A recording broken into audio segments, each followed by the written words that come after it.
Vous en avez peut-être marre de payer des gas fees ou des frais de transaction qui frôlent le ridicule. Vous en avez peut-être marre de voir vos créations disparaître dans l'océan géant d'OpenSea. Eh bien, il existe des alternatives très intéressantes pour les artistes. Dans ma dernière vidéo, je vous ai parlé de Binance NFT qui ouvre ses portes au grand public, mais aujourd'hui, je vais vous présenter une autre alternative très peu connue des artistes. Et pourtant, c'est une marketplace spécialisée dans le crypto art, accessible à tous et à toutes, et avec des frais presque nuls. Bref, on se retrouve sur ordinateur pour un tutoriel complet à l'écran de cette plateforme phare de la blockchain Tezos. La toute première étape, c'est d'installer votre portefeuille numérique ou votre wallet. Il faut savoir que sur chaque blockchain, vous pouvez utiliser quelques wallets qui sont dédiés à cette blockchain-là. Par exemple, sur Polygon et sur Ethereum, que vous utilisez par exemple sur OpenSea, vous avez besoin d'un wallet comme MetaMask. Sur Tezos, vous allez devoir utiliser un wallet comme Temple par exemple. Temple qui est le wallet le plus connu et utilisé sur la blockchain Tezos. C'est pour ça que je l'ai utilisé dans l'exemple. C'est le plus simple à utiliser et le plus populaire. Donc pour ce faire, ce que vous allez faire, c'est que vous allez vous rendre sur templewallet.com. Pour le trouver, vous mettez tout simplement Wallet Temple ou Temple NFT, vous allez tomber sur ce lien en premier. Une fois que vous êtes dessus, vous cliquez sur Download pour télécharger. Là, vous avez deux versions, la version mobile si jamais vous voulez le faire sur votre téléphone ou la version extension si vous voulez le faire sur votre ordinateur. Là, on veut le faire sur l'ordinateur, donc on choisit extension et là, vous trouvez le navigateur qui vous correspond et vous pouvez cliquer sur Install selon donc installer selon le navigateur. Là, on utilise Google Chrome, donc on clique sur Google Chrome installer. On met ensuite ajouter à Chrome, ajouter l'extension. Et là, on voit qu'elle a été installée. On peut le voir affiché juste ici. Hop, juste à côté de MetaMask. Et là, on a tous les wallets qui sont ensemble. Un peu pratique, comme ça vous avez directement accès sur votre navigateur. Donc là vous avez deux options, soit vous allez créer un nouveau portefeuille, donc ça va être comme sur MetaMask, vous allez entrer votre mot de passe, le configurer et mettre toute la suite de mots, vous vous souvenez le mot mémotechnique, ou sinon vous pouvez importer un portefeuille existant. Moi je vais faire importer car j'en ai déjà un, et ça sert à rien que j'en crée un deuxième. Donc je clique dessus. Là je vais mettre ma phrase mémotechnique qui me permettra donc de récupérer le portefeuille que j'ai déjà créé et déjà installé. Donc là quand vous allez créer votre portefeuille, si vous avez choisi l'option créer votre portefeuille, vous devrez retenir votre seed phrase et c'est très important de la noter quelque part car c'est la façon qui vous permettra de vous reconnecter à votre compte si jamais vous êtes déconnecté. J'ai bien rentré tous mes mots, maintenant je clique sur Next, Skip Onboarding car je sais déjà comment l'utiliser, Importer, ah oui il faut remettre le mot de passe qui a été utilisé et là j'ai accès à mon portefeuille Temple. Une fois qu'on a installé le portefeuille, maintenant on va se rendre sur la plateforme en question qui est Object. Une fois que vous êtes dessus, vous vérifiez bien donc que c'est bien opjkt.com pour vérifier que c'est bien le bon site. Ensuite vous cliquez ici sur Synced en haut à droite ou Synced. Vous cliquez sur le portefeuille que vous avez installé juste avant, donc Temple si vous avez suivi le tutoriel pour le portefeuille en question. Hop, clique dessus, connecter. Là, vous devez confirmer une signature. Donc, confirmez que vous êtes bien le détenteur de ce portefeuille ou la détentrice et vous signez cette connexion à Object. Cliquez sur Signer. Et là, normalement, vous êtes connecté. Vous avez votre petit profil ici. Voilà, votre nom de domaine, si vous avez pris un nom de domaine dédié, ou sinon votre adresse wallet qui sera ici. Donc là, on voit que j'ai pas de collection. J'ai rien créé pour le moment. Et ce qu'on va faire justement, c'est qu'on va créer notre première collection et notre premier NFT sur la plateforme Object. Donc pour ce faire, vous êtes sur l'accueil ici, vous cliquez en haut à droite sur votre profil, et là vous pouvez cliquer sur Create. Avant de créer un NFT, donc il faut d'abord créer une collection. Donc vous cliquez sur New Collection. Vous pouvez mettre une image pour votre collection, donc là sera la petite image de photo de profil, photo de profil de votre collection. Prenez ici. Vous mettez un nom pour votre collection. Collection type, donc nous ça va être de l'art. Et là une petite description. J'avais préparé une description quelque part. Voilà. Create. Et là vous allez payer donc les frais de transaction, gas fees qui sont de cette somme là. Donc ça correspond à 1 centime. Vous pouvez voir que c'est pas très cher. Et là les frais maximum pour en fait stocker le NFT sur la collection sur la plateforme. Ok. Cliquez sur confirme. Je vais payer presque $2.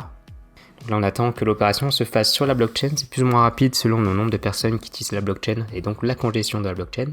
Là, vous pouvez retourner sur votre profil, en haut à droite, Profile. Vous pouvez voir les collections. Et là, on voit qu'elle est en train de se créer. Ça peut prendre pas mal de temps. Comme je vous l'ai dit, ça dépend vraiment de la congestion du réseau à ce moment-là. Donc une fois dessus, on va passer à l'étape suivante qui est de créer un NFT.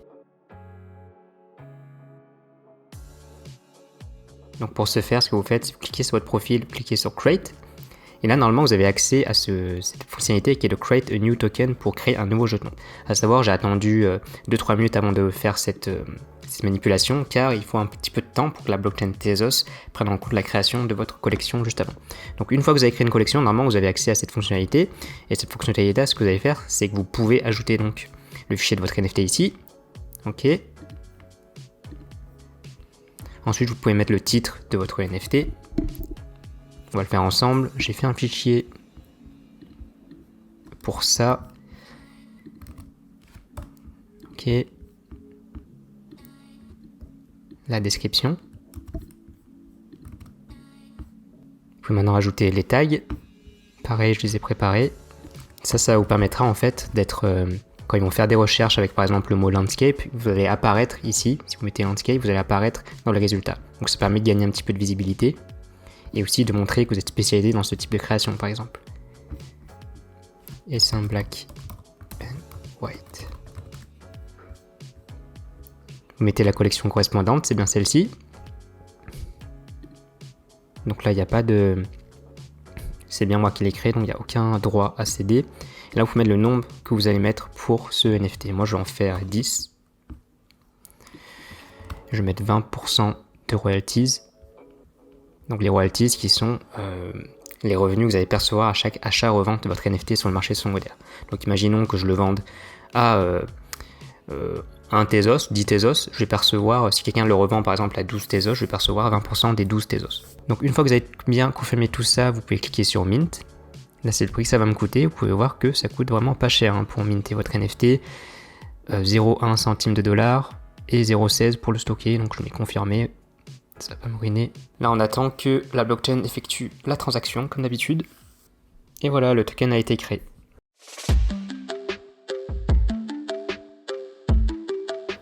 Maintenant, ce qu'on va faire, c'est qu'une fois qu'on a créé notre NFT, on va le mettre en vente. Et pour ce faire, vous cliquez en haut à droite sur votre profil. Cliquez sur le NFT. Et là, vous avez 3 onglets. L'onglet Action va vous permettre de mettre en vente. Donc, pour ce faire, vous cliquez là, Action. Et là, vous pouvez mettre donc en vente votre NFT. À savoir que vous pouvez en lister par exemple, lister c'est-à-dire mettre en vente, vous pouvez en lister 2 d'un coup pour le prix de 10 chacun. Vous pouvez aussi en lister qu'un seul si vous voulez les garder et les vendre plus tard, ou en lister 8 d'un coup par exemple. Moi j'en ai listé 2 juste avant pour faire le test sur la plateforme. Et là, je vais lister les 8 restants pour tout mettre en vente directement. Je vais en lister seulement 7 et je vais en garder un pour moi. Donc là ce qu'il va faire c'est qu'il y en aura 7 en vente au prix de 10 chacun. À savoir qu'il y a aussi une façon de partager ses revenus, c'est un petit bonus. Si jamais vous voulez partager les revenus avec un autre créateur ou une personne qui va promouvoir vos œuvres, vous pouvez le faire directement ici en cliquant sur Advanced Sale. Et là, ce que vous pouvez faire, c'est ajouter d'autres personnes qui vont donc recevoir des revenus par rapport à ce NFT. Donc si jamais vous voulez mettre 20% pour cette personne-là, vous pouvez le faire directement. Là, vous pouvez mettre 20% par exemple. 20% et 80%. Donc là, ça permet de partager en fait les revenus de l'œuvre avec le revenu du NFT avec une autre personne qui aura participé à la création de cette œuvre. S'il y a plusieurs artistes qui ont travaillé dessus, s'il y a une personne qui promouvoit, etc. Et là, vous mettrez tout simplement donc les adresses des wallets des personnes qui vont percevoir. Là, c'est mon adresse. Et là, si vous voulez mettre une autre adresse d'une autre personne qui va le percevoir, vous le mettez directement là. Et lors de la vente, cette personne recevra ce pourcentage de la vente. Donc, parenthèse fermée. Maintenant, on va lister le reste de mes NFT. Et de vos NFT si vous le faites en même temps. Là vous cliquez, vous mettez bien le nom de NFT que vous voulez mettre en vente sur les 10 que vous aurez créé ou plus si jamais vous en avez créé plus, et là vous mettez la valeur pour chaque NFT en question, il est bien écrit entre parenthèses each. Donc là vous cliquez sur list. Là ce qui est intéressant c'est que vous avez payé seulement ces frais pour cette action pour tous les NFT en question. Donc là vous voyez que c'est vraiment pas cher, cliquez sur confirmer. Pour vérifier si ça a bien été listé, vous pouvez rester sur votre page du NFT et descendre en bas. Et là, vous verrez les différents listings qui ont été pris en compte. Donc on voit bien que ça, c'est mes 2 tests, que j'ai bien listé les NFT, un pour 10 Tezos, un autre pour 10 Tezos, et là 7 pour 10 Tezos chacun. Donc là on voit bien que tous les NFT sont mis en vente, enfin 9 sur 10, je préfère en garder un pour moi. Et on voit bien qu'ils ont été listés. Là si jamais vous voulez changer les prix, vous cliquez ici, rajouter un prix ici et faire relist, etc. Vous pouvez aussi faire cancel pour annuler donc la vente. Et si jamais vous voulez en garder un, vous en avez listé trop, vous pouvez mettre cancel pour annuler.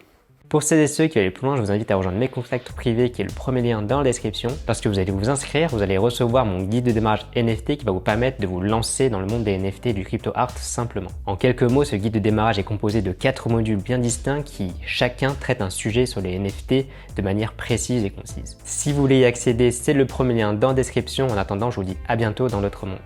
Ciao ciao!